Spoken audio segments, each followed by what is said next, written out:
The moment is here. This is our moment. Hey everybody, welcome to America Unfiltered, episode 9 with James Pascalides. I want to talk about a few different topics with you guys today. I want to talk about the FDA finally approving Zyn products for 21 plus users throughout the country. I want to talk about the FBI shutting down their DEI offices today. And then I want to end the day talking about a New Jersey 5th grade teacher who was arrested after being impregnated by one of their former students. To dive right into things today, I want to talk about the FDA approving Zyns for 21 plus users throughout the country. I think Zyns are an excellent alternative to vaping and smoking.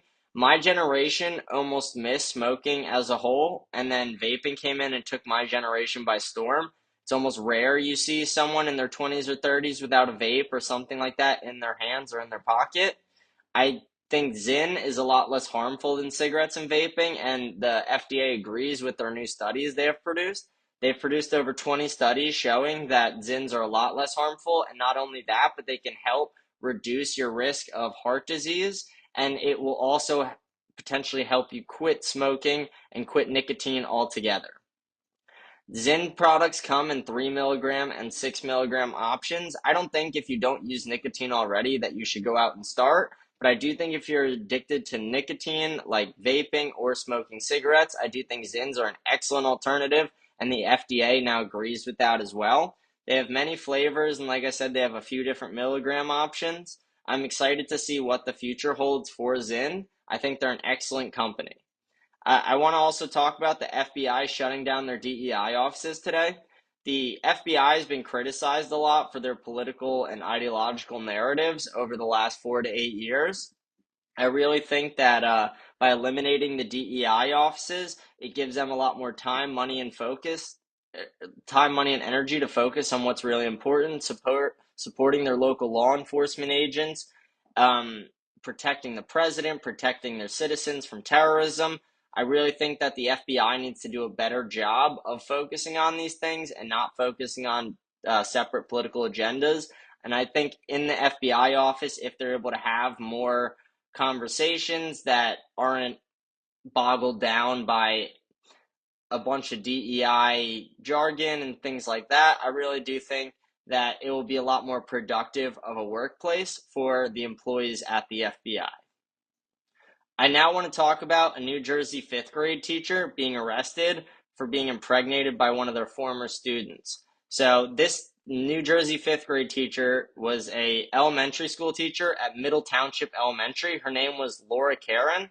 She had sex with a child when he was just 11. That's when it started. And for years, their sexual relationship pursued.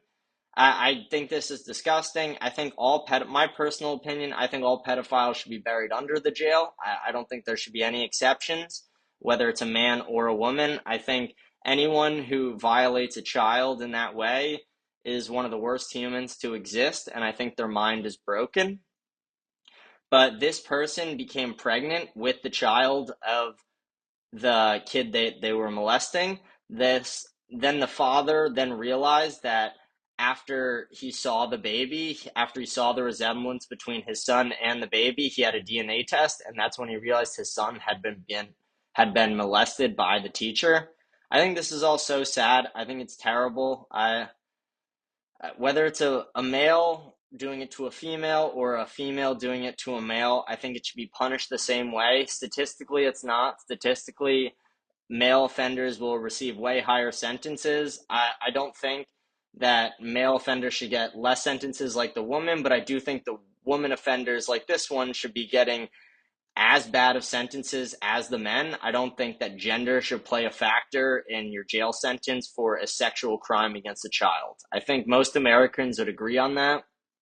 And like I said earlier, my personal position is I think all pedophiles should be buried under the jail and not jailed at all. I don't think our taxpayer dollars should be wasted giving food and a bed to someone who violated and molested a child. I really think this is a terrible, sad thing. I think Laura Karen is a terrible individual. Her name should be known by everybody to know how terrible of a person she is. I think America needs to do a lot better about, like I said, giving equal sentences to men and women in these instances.